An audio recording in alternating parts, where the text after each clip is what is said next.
साखी। रचयिता कबीरदास।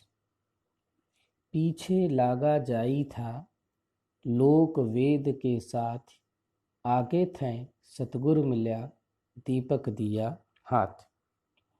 इस साखी में कबीरदास ने सतगुरु की, सच्चे गुरु की महिमा का वर्णन किया है। लोक वेद के साथ मतलब लोक एवं वेद की परंपरा में बधा हुआ। आगे थे, थे मने से, सतगुरु मने सच्चा गुरु, मिल्या मिला, दीपक दिया हाथ,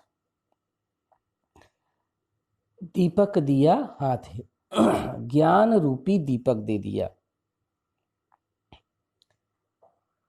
कबीरदास जी कहते हैं कि मैं भी सामान्य लोगों की तरह लोक एवं वेद की परंपरा में बधा हुआ संसार में भटक रहा था, लेकिन उसी बीच मार्ग में, रास्ते में, जीवन के रास्ते में मुझे ऐसा एक सच्चा गुरु मिला जिसने मेरे हाथ में ज्ञान रूपी दीपक दे दिया। अर्थात उस सच्चे गुरु ने मुझे सही रास्ता दिखाया, सच्चा ज्ञान प्रदान किया। जिस प्रकार दीपक के प्रकाश से मार्ग का अंधकार, रास्ते का अंधकार नष्ट हो जाता है, उसी प्रकार सच्चे गुरु की कृपा से ज्ञान प्राप्त होता है और तथा जीव संसार में सामान्य प्राणियों की तरह नहीं भटकता। कहने का तात्पर्य है कि इस संसार सागर से पार होने के लिए, ज्ञान पाने के लिए, ईश्वर तक पहुँचने के लिए एक सच्चे गुरु की बहुत ही आवश्यकता होती है। सब कुछ रहते हुए भी अगर कोई सही मार्ग दिखाने वाला न हो, सही रास्ता दिखाने वाला न हो, तो सारी चीज़ें बेकार हैं। हम यूं ही इस संसार सागर में भटकते रहेंगे, कभी भी इस भव सागर से मुक्ति नहीं मिल सकती। अतः सच्चे गुरु की कृपा का बड़ा ही महत्व है। सच्चा गुरु ही हमें सही ज्ञान दे सकता है, जो हमें ईश्वर से मिला सकता है, इस संसार सागर से, इस भव सागर से मोक्ष दिला सकता है। अगली सखी। कबीर बादल प्रेम का हम पर बरसा आय, अंतरी भीगी आत्मा हरी भरी बन राय।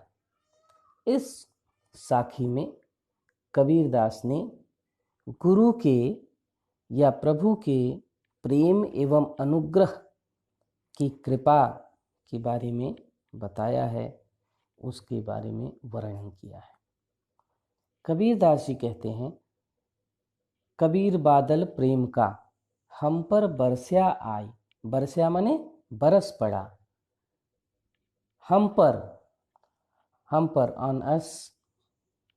हरि अंतरी, अंतरी माने अंदर, आत्मा, सोल। हरी भरी बनराय, बनराय माने समस्त विश्व, सभी जड़ चेतन पदार्थ। तो कबीर बादल प्रेम का हम पर बरसे आए। कबीरदास जी कहते हैं कि गुरु के प्रेम, स्नेह, अनुग्रह, कृपा रूपी बादल हम पर ऐसा बरसा, या जब बरसा तो क्या हुआ कि अंतर भीगी आत्मा, हमारी जो अंतर आत्मा थी वो उसके स्नेह रूपी, स्नेह से, प्रेम रस से भीग गई और मैं आनंद से भर गया। और इसी आनंद से क्या हुआ, हरी भरी बन रहा है। इसी आनंद से संपूर्ण विश्व, संपूर्ण जंगल, बनराय जंगल को भी कहते हैं और यहाँ समस्त विश्व से भी अर्थ है। तो संपूर्ण जब बरसात हुई और जो है प्रेम रूपी, तो ये समस्त विश्व क्या हुआ, हरा भरा दिखने लगा। मतलब चारों तरफ खुशहाली आनंद का वातावरण दिखने लगा और समस्त विश्व चेतन आनंदमय प्रतीत होने लगा। कहने का तात्पर्य यह है कि जब तक हमारे अंदर अज्ञान होता है, जब तक हम चीज़ों में विभेद करते हैं, जब तक हम अपनी आत्मा को नहीं समझ पाते, तब तक हम जड़ जीव चेतन में अंतर नहीं कर पाते और हमारे अंदर लोभ मोह माया ईर्ष्या ये सारी चीज़ें विद्यमान रहती हैं। और जब सच्चा गुरु हमें ज्ञान देता है तो भक्ति अथवा ज्ञान की दृष्टि जग जाने पर यह समस्त विश्व जड़ एवं दुखमय प्रतीत नहीं होता है। सारा विश्व, चाहे वो जड़ हो चाहे चेतन हो, सभी आनंदमय प्रतीत होते हैं, सुखमय प्रतीत होते हैं और ईश्वरमय तथा आनंद रूप लगने लगता है। अगली साखी। बासुरी सुख ना रैंग सुख, ना सुख सुपने माही, कबीर बिछुट्या राम सू, ना सुख धूप न छा। इस साखी में कबीरदास ने प्रभु के विरह की व्याकुलता, प्रभु से विरह की व्याकुलता, प्रभु से दूर होने की व्याकुलता का वर्णन किया है। बासुरी सुख, बासुरी माने दिन, ना रैणी सुख, रैणी माने रात, ना सुख सुपने माहे, सुपने माने स्वप्न में, कबीर बिछुट्या, बिछुट्या माने बिछोड़ने पर, सू से। तो इस साखी में कबीरदास यह स्पष्ट कर रहे हैं, यह बता रहे हैं कि राम से बिछोड़ने पर, ईश्वर से बिछोड़ने पर जीव को कहीं भी सुख नहीं मिलता। न उसे दिन में सुख मिलता है, न उसे रात में सुख मिलता है, और ना सुख सुपने माय, न ही उसे स्वप्न में सुख मिलता है। कबीर बिछुट्या राम सू, ना सुख धूप न छा। प्रभु से बिछड़ करके भक्त को न धूप में ही सुख मिलता है और न ही छांव में सुख मिलता है। कहने का तात्पर्य यह है कि सच्चे भक्त को ईश्वर से बिछुड़ने पर, दूर होने पर इस जीवात्मा को कहीं भी चैन नहीं पड़ता। उसकी व्याकुलता बढ़ जाती है। न उसे जागने में सुख मिलता है, न सोने में सुख मिलता है, न सपने में सुख मिलता है। वो ईश्वर के बिछुड़ने पर, ईश्वर से अलग होने के दुख में, विरह में व्याकुल रहता है कि कब ईश्वर से भेंट हो, कब ईश्वर से मुलाकात हो, कब ईश्वर के दर्शन हो और हमें इस संसार सागर से, इस भव सागर से मुक्ति का मार्ग मिले। कहने का भाव ये है कि यह जीवात्मा ईश्वर से बिछुड़ करके कहीं भी चैन नहीं पाती है। वह उससे मिलना चाहती है, वह उसमें विलीन हो जाना चाहती है, और जब नहीं मिलती तो उसकी व्याकुलता बढ़ जाती है। मुआ पीछे जिन मिले, कहे कबीरा राम, पाथर घाटा लौह सब, पारस कोणे काम। इस साखी में कबीरदास ने प्रभु से, प्रियतम से मिलने की अत्यंत तीव्र इच्छा, तीव्र आकांक्षा की का वर्णन किया है। मुआ पीछे जिन मिले, मुआ माने मरने पर, पीछे माने बाद, जिन मिले, जिन माने न, पाथर, पाथर माने पत्थर, घाटा, घाटा माने घटना या समाप्त होना, पारस, पारस एक ऐसा पत्थर होता है, ऐसा कहा जाता है कि इस पत्थर के स्पर्श से अगर किसी लोहे को स्पर्श करा दिया जाए, टच करा दिया जाए, तो वो सोना बन जाता है। कोणे, कोणे माने किस काम का। तो कबीरदास ईश्वर से प्रार्थना करते हैं कि हे प्रभु, अगर आप मुझे दर्शन देना चाहते हैं तो क्या करिए, मुआ पीछे जिन मिले, तो मरने के बाद दर्शन देने के बजाय आप हमसे मेरे जीवन रहते ही मिलिए। क्योंकि जब समय बीत जाता है तब कोई चीज मिलने से कोई फायदा नहीं है। जिस प्रकार पारस घाटा लौह सब, अगर पारस पत्थर की तलाश में पत्थरों से रगड़ते रगड़ते जब सारा लोहा घाटा समाप्त हो जाए तब और पारस पत्थर मिल जाए। कहने का मतलब है कि उस लोहा जो है हर पत्थर में घिसते घिसते कि कौन सा पत्थर पारस है, कौन सा पत्थर पारस है, घिसते घिसते वो लोहा खत्म हो जाए और आपको फिर उसके बाद पारस पत्थर मिल जाए जिससे कि सोना बनना है। तो फिर वो पत्थर किस काम का, जब आपके पास लोहा ही नहीं रहेगा जिससे टच कराना है और सोना बनना है।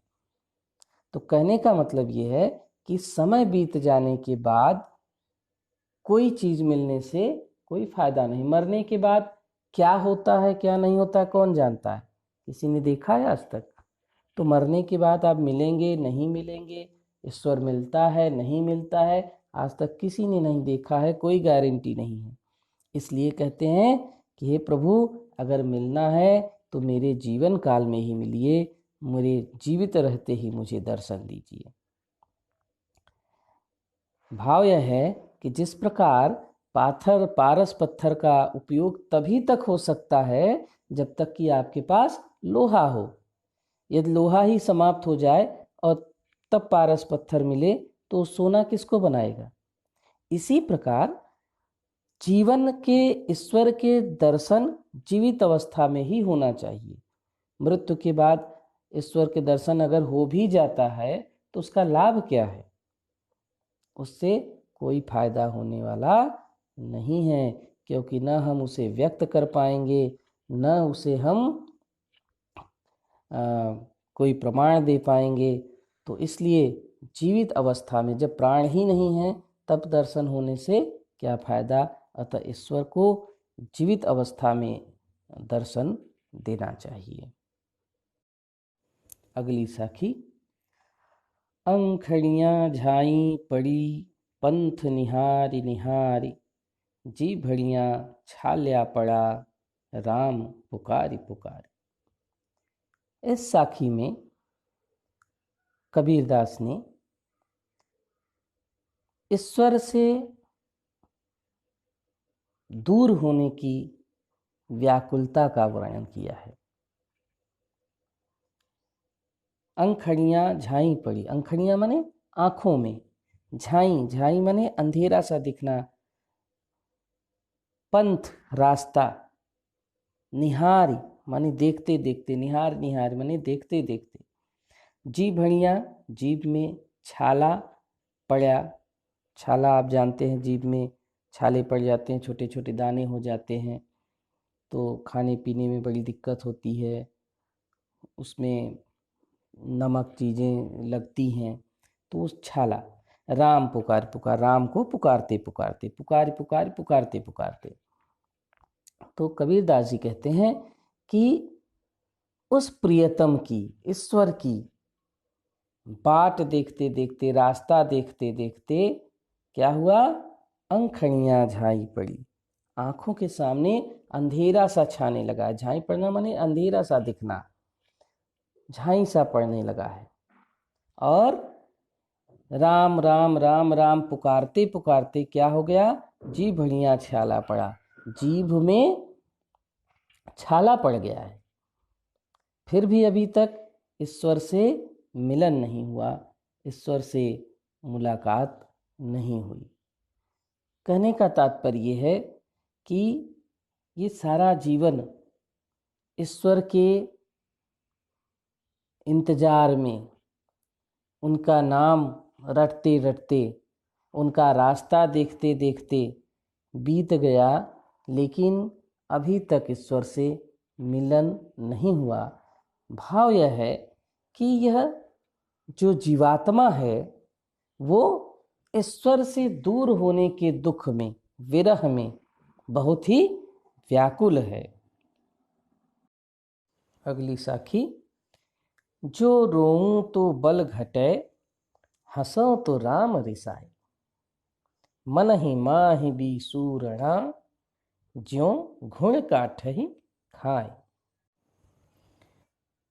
बल घटे, घटे माने घटना, हंसो, हंसो माने हंसूं, राम रिसाए, रिसाए का मतलब नाराज हो जाना, रुष्ट हो जाना, मन ही माहि, माहि माने में, विसूरणा, विसूरणा माने चिंता दुख, ज्यों, ज्यों माने जैसे जो, घुण, घुण माने घून, घून जो लकड़ी में लगता है, लकड़ी को काट डालता है, काठ ही, काठ माने काठ, खाई माने खा जाता है। इस साखी में कबीरदास ने प्रभु विरह की व्याकुलता, ईश्वर से दूर होने की व्याकुलता का वर्णन इस साखी में भी उन्होंने किया है। जो रोऊं तो बल घटे, कबीरदास जी कहते हैं कि अगर मैं, बड़ी हृदय की विचित्र स्थिति है, कहते हैं कि अगर रोता हूं तो बल घटता है। बल घटता है मतलब प्रेम की शक्ति कम होती है, रोने से शारीरिक कमजोरी आ जाती है, कहते हैं चिंता चिता समान होता है, तो बल घटता है। यानी अगर हम किसी के प्रेम में रोते हैं तो शरीर कमजोर होता है, चिंता होती है, और जो प्रेम करने की शक्ति है वो कम हो जाती है। और अगर हंसता हूं तो भगवान नाराज हो जाते हैं। भगवान इसलिए नाराज हो जाते हैं कि देखो भाई, मैं इसे मिल नहीं रहा हूं और ये हंस रहा है, हाँ? तो भगवान नाराज हो जाते हैं। तो मन ही माहि बीसूरणा, इसीलिए कबीरदास जी कहते हैं कि ये जो मेरे हृदय का दुख है, ये जो चिंता है वो उचित है, क्योंकि यह दुख मुझे अंदर ही अंदर खोखला कर दे रहा है।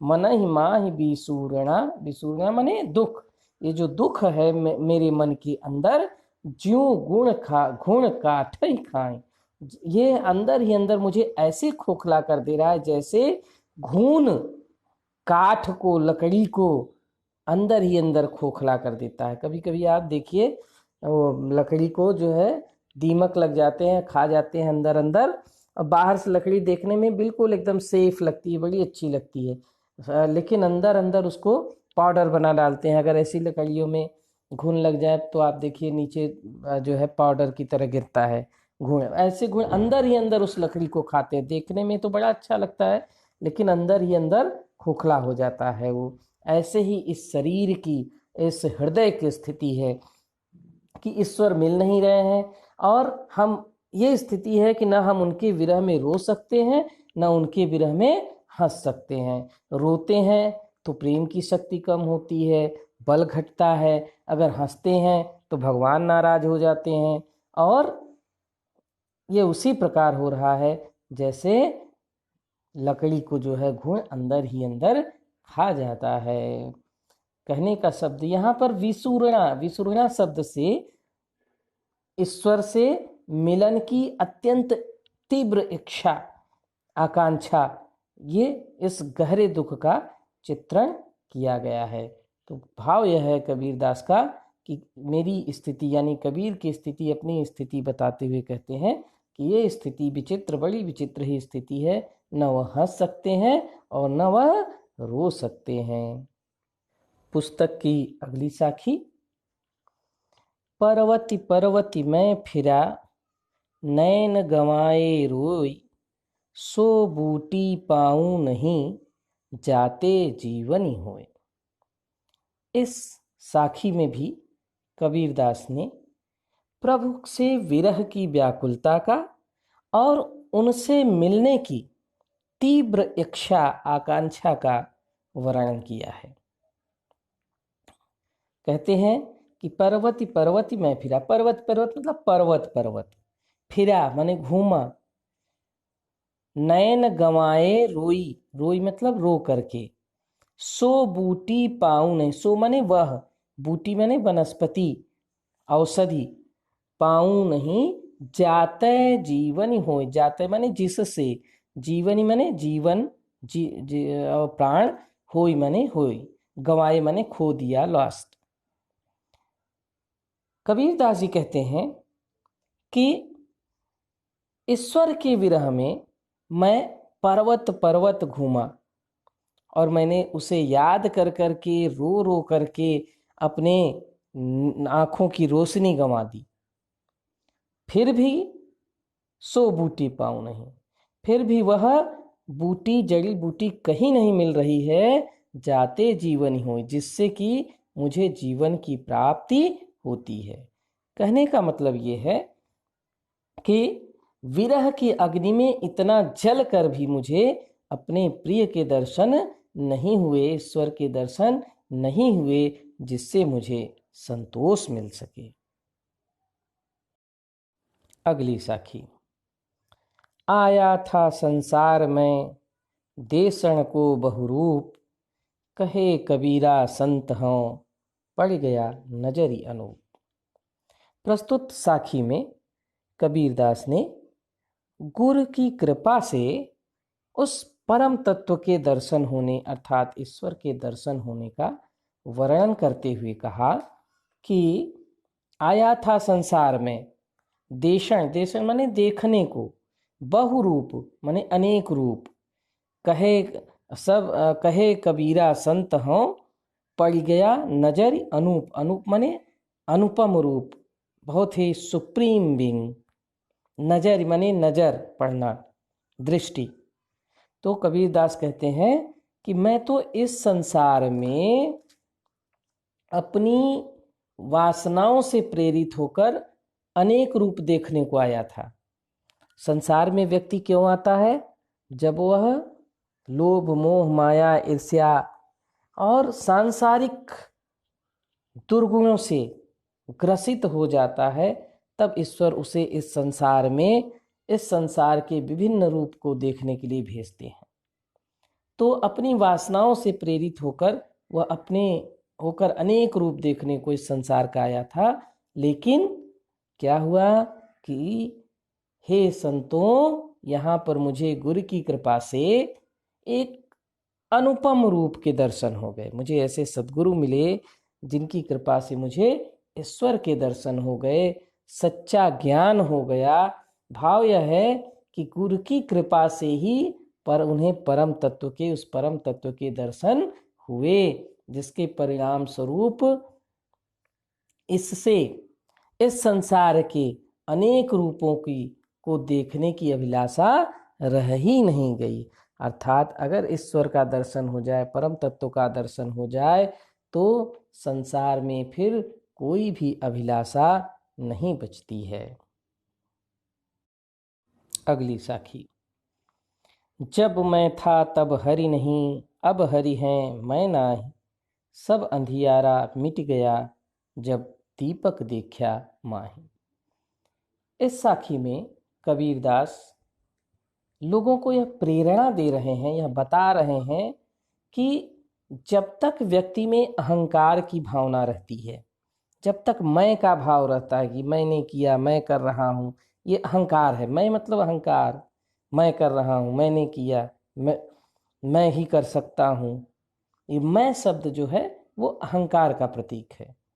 तो जब तक व्यक्ति के मन में अहंकार रहता है, तब तक उसे ईश्वर की प्राप्ति नहीं हो सकती तथा अज्ञान का अंधकार दूर नहीं हो सकता। इसलिए कभी भी किसी भी चीज को ये नहीं सोचना चाहिए कि मैं कर रहा हूँ, मैं कुछ नहीं कर रहा हूँ, करने वाला वो ऊपर बैठा कोई और है। उसको समर्पित करके जब कोई कार्य करेंगे तो कार्य भी सफल होगा और अंदर से मैं की भावना भी समाप्त होगी और ईश्वरत्व की प्राप्ति होगी। तो कबीरदास जी कहते हैं कि जब मैं था तब हरि नहीं, मैं माने अहंकार, हरि माने ईश्वर, सब अंधियारा मिट गया, अंधियारा माने अंधेरा, जब जी दीपक देखा माही, देखा माने देखा। तो कबीरदास ये कहते हैं कि जब तक मुझ में अहंकार था, अहम का भाव था, मैं का भाव था, तब तक भगवान की पूर्ण सत्ता का ज्ञान नहीं हुआ, तब तक ईश्वर का मुझे ज्ञान नहीं हुआ। और अतः मेरे लिए हरि नहीं थे, अब हरि हैं, और अब हरि हैं मैं नहीं। और जब मुझे ईश्वर का ज्ञान हो गया, उसकी सर्वव्यापकता का ज्ञान हो गया, तो अब वो हैं लेकिन मैं नहीं, मेरे अंदर अहंकार नहीं है, सब अंधियारा मिट गया, अब जब दीपक देखा माही। तो कबीरदास जी कहते हैं कि अब केवल हरि है और मेरा अहंकार मिट गया है, मेरा अहंकार ईश्वर में विलीन हो गया और उस परम ज्योति के दर्शन से मेरे अज्ञान का अंधकार मिट गया, सब अंधियारा मिट गया। जब मैंने ईश्वर के ज्ञान रूपी दीपक को देखा तो मेरे अंदर का सारा अज्ञान मिट गया। कहने का मतलब ये है कि ये अहंकार और ईश्वर दोनों एक साथ नहीं रह सकते। जैसे एक म्यान में दो तलवार नहीं रह सकती, ऐसे ही एक हृदय में, एक भक्त में अहंकार और ईश्वर दोनों साथ साथ नहीं रह सकते। अगर ईश्वर रहेगा तो अहंकार वहाँ होगा ही नहीं, अगर अहंकार रहेगा तो वहाँ ईश्वर की प्राप्ति हो ही नहीं सकती। और जैसे ही ईश्वर का ज्ञान होगा, व्यक्ति का अहंकार स्वतः नष्ट हो जाता है और उसका अज्ञान भी मिट जाता है। अगली साखी। तन को जोगी सब करें, मन को विरला कोय, सब विधि सहजे पाइये, जे मन जोगी होय। तन को जोगी सब करें, जोगी मतलब योगी, योग। मन को विरला, विरला मतलब लाखों करोड़ों में कोई एक, सब विधि सहजे पाइए, विधि माने प्रकार, सहजे माने बड़े ही सहज रूप से, सहज साधना, जे मन जोगी हो, जोगी मतलब योगी। इस साखी में कबीरदास ने कहा है कि सहज साधना से, सरलता भरी उपासना से, साधना से ही सारी सिद्धियां प्राप्त हो जाती हैं। योगियों की भांति दिखावा करने की कोई जरूरत नहीं है। कबीरदास जी वाह्याडंबर में, बाहरी दिखावे में का विरोध करते थे। उनका कहना था कि अगर व्यक्ति का हृदय सच्चा है, व्यक्ति को हृदय से योगी होना चाहिए, सारा पूजा पाठ भक्ति ये हृदय से होती है, न कि दिखावा करने से। तो कहते हैं कि तन को योगी सब करे, शरीर पर योगियों जैसी वेशभूषा तो चाहे कोई भी धारण कर सकता है। योगी, योग का मतलब होता है जोड़। कैसा जोड़? ऐसी तपस्या, ऐसा त्याग, ऐसा कर्म जो हमें ईश्वर से सीधे जोड़ता है, यही योग है और उसी से योगी बना है। जो ऐसा योग करता है वही योगी है। तो योगियों जैसी वेशभूषा चाहे कोई भी धारण, करने का मतलब योगियों को वेशभूषा कोई धारण करने की जरूरत नहीं। लेकिन होता क्या है, साधारणतया जो योगी लोग होते हैं, तपस्वी लोग होते हैं, वो विभिन्न प्रकार के वाह्याडंबर करते हैं। कपड़े रंगा के पहनना, माला, चंदन, तिलक, छापा, ये इन सब चीज़ों का कबीरदास बड़ा विरोध करते थे।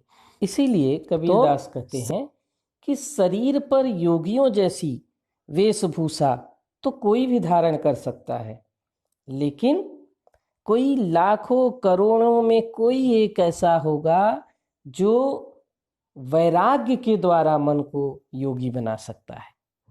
कहने का मतलब मन को योगी सभी नहीं बना सकते, कोई ऐसा लाखों करोड़ों में एक होगा जो मन से योगी होगा। अन्यथा बाकी लोग क्या करते हैं, सिर्फ दिखावे से योगी बनना चाहते हैं और सब विधि सहजे पाइए जे मन जोगी होए। आगे कबीरदास कहते हैं कि अगर आप मन से योगी हो जाते हैं, या जो व्यक्ति मन से योगी हो जाता है, अपने कर्म से योगी हो जाता है, योग मतलब त्याग, तपस्या, और त्याग और तपस्या से ही ईश्वर की प्राप्ति होती है। तो जो मन से त्याग करता है, योग करता है, वो सब विधि सहजे पाइए, वो बड़ी ही सरलता से सब प्रकार की सिद्धियां प्राप्त कर लेता है। उसे फिर दिखावा करने की जरूरत नहीं पड़ती। कहने का भाव ये है कि ढोंग दिखावा करने से हमें कुछ प्राप्त नहीं होता। कुछ प्राप्त करने के लिए मन से तपस्या करना पड़ता है, कर्म से तपस्वी होना पड़ता है, न कि शरीर से, दिखावे से। मानसिक रूप से तपस्वी बनिए, शारीरिक रूप से तपस्वी नहीं। इसलिए कुछ पाना है तो मन से विरला हुई, मन से जो है तपस्वी योगी बनिए। और ऐसा बहुत कम ही लोग कर पाते हैं, और जो ऐसा कर लेता है उसे बड़े ही सहज रूप में, बड़े ही सरल रूप में सारी सिद्धियां अपने आप प्राप्त हो जाती हैं।